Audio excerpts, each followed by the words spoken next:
ચંદન કરવાનું, ચંદનસ્ય મહત્પુણ્યમ પવિત્રમ પાપનાશનમ. પછી ચોખા છોડવાના, પછી ચોખા લઈને આમ વધાવવાનું, બરાબર? પછી આમ ઓવારણા લેવાના.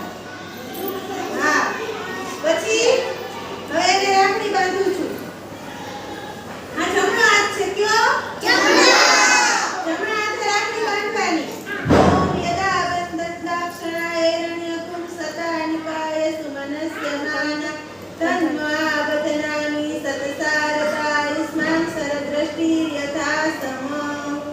ગાયનો આવડે તેમ કહેવાનું, મારા ભાઈનું આયુષ્ય 100 વર્ષનું થાય, ભગવાનની રક્ષા કરે, દુનિયામાં વિજય થાય, એવા આશીર્વાદ આપવાના ભાઈને.